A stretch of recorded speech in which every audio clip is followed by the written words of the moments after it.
Hello everyone, welcome back to my channel. Today is Monday, October 17th, meaning November is right around the corner. So if you are participating in NaNoWriMo, which is National Novel Writing Month, you only have a few days left to get ready. And that goes for myself as well, since this year I'm going to be participating in NaNoWriMo. I have done this once before. Well, I've actually done it a couple times, but one time I came really close. But I didn't, win NaNoWriMo. The way that you win NaNoWriMo, or how you succeed or accomplish, or whatever you want to say, because this is kind of still a bit of a loose concept, is you have to write 50,000 words within the month of November. Starting from November 1st until the very last day of the month, you need to write 50,000 words. I believe that when you break it down, it comes down to 1,667 words per day to stay on that track. Because I'm going to be participating this year, I decided to make a video, a Preptober video. For any of you who have, been checking out authortube or booktube, I'm sure you've started to see a bunch of Preptober videos pop up.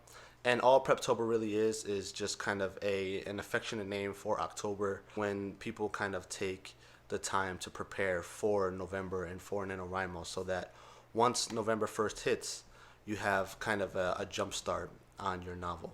So what I really wanted to do now was just kind of go over a couple of tips that I have.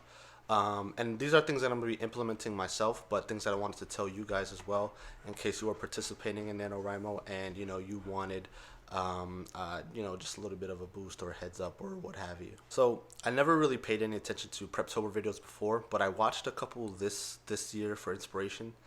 And one thing that they all have on there is fuel. That's the first, kind of tip you need, is to have your fuel set up, what you're going to be drinking or eating, or, what you're going to have on hand to kind of fuel your writing sessions for November.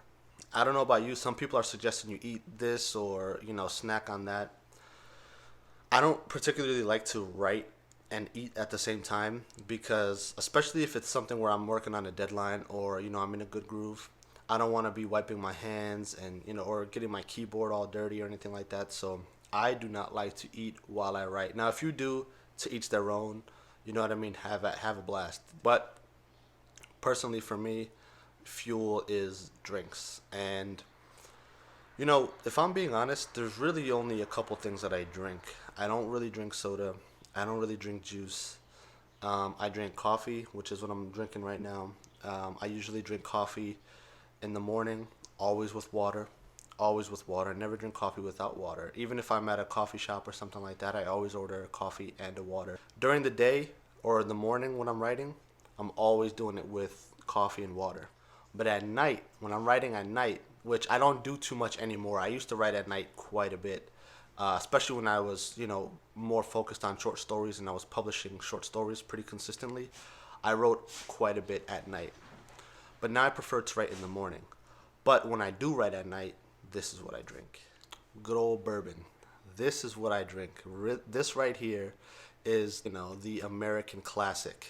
This particular bourbon here is Blanton's. This is a very, very rare bourbon. In my state here in PA, this is just $60. But in other states, and if you look online, this is going to run you hundreds of dollars. But it's because it's so rare. It's very hard to get. And I'm actually going to crack this open tonight. I've never actually had this bourbon. You see the cool little horse there? I'm actually going to drink this tonight with some friends. We're going to have cigars and bourbon and, just get together to talk about reading and writing. But like the coffee, if I'm drinking bourbon, I'm drinking water. I drink a ton of water. And, I don't drink bourbon very often. I don't drink alcohol very often at all. It's usually just social, or once in a while at home. If I have a good bourbon on hand, I'll drink that. The next tip that I want to share with you guys is to be consistent. Now, I already told you the word count, 1,667 words a day. To be honest, I used to think that was daunting. I used to think that was very daunting because I'm a notoriously slow writer. But being a journalist and having to write and, push stories out on deadline, and being in grad school where I had countless deadlines, countless assignments, and you kind of were always under the gun, 1,667 words per day doesn't really sound that intimidating anymore, especially if you're gonna take this serious. If you're gonna take writing serious and you're gonna, come at it and attack it as a professional, then that's really not that bad. It honestly isn't, and that's kind of what you're gonna be looking at. I mean, everyone's different, to each their own, but that's a number that you should feel okay with. Typically writing, if you are going to approach writing as a profession, and you really want to get a novel or a short story collection or whatever out. In achieving that goal, though, I would advise you to be consistent and write every day, and if you can, write at the same time every day. That's what I'm going to try to do, write at the same time every day. I talked about this book a long time ago, early on in this channel, Becoming a Writer by Dorothy Brand. In this book, she gives a lot of advice on, kind of what it takes to be a writer. One of the things that she advises in this book, which I think is really great and pertinent for NaNoWriMo, is to, as soon as you wake up, just start writing.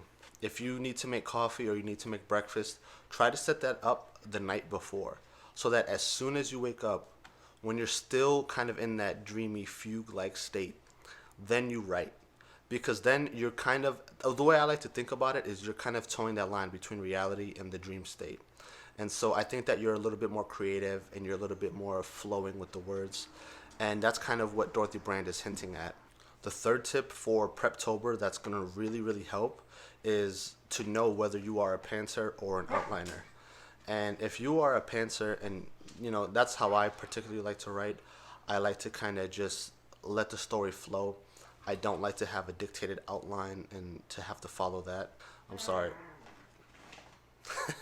My husky is just rolling around on his back and like growling and like whining right now because I'm ignoring him. But if you're a pantser, then it's a little bit more fun, and you're kind of just discovering as you write. But again, if you're kind of gonna approach this a little more systematically and a little bit more professionally, then I think that an outline is a good idea for NaNoWriMo, because then you already have what you are set out to do in front of you. Hey, what, man? What? Outlining might be a little less fun, but it might help you in the long run and making sure that you hit that word count and hit that end 50,000 word goal at the end of November. Another thing that's going to be really important too is having a writing space, knowing where you're going to write every day. And kind of in line with what Dorothy Brand is talking about in Becoming a Writer, along with just waking up and getting right to the writing, know where your stuff is at.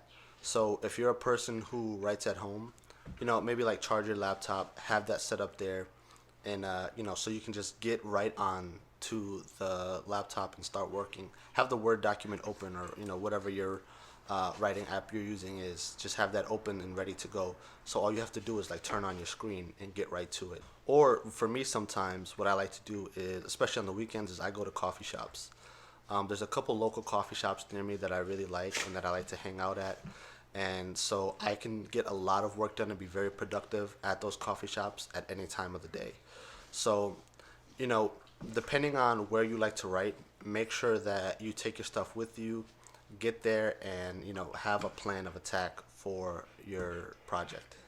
And the last thing is to set your own goals, because I know that I could probably stick to that, 1,600 word count or whatever, but I might try to start off really, really hot, because I do have a vacation coming up towards the end of November, and kind of make up ground so that in case I do miss that count for a couple of days, I'll still be in the clear. So set your own goals. Maybe you want to write 2,000 words every day early on and then taper that off. Or maybe you only want to write a few words the first couple of days because you know that you're going to have time towards the middle or end of the month. It's all individual. And, we're not competing against each other with NaNoWriMo. That's kind of what the beauty of this event is.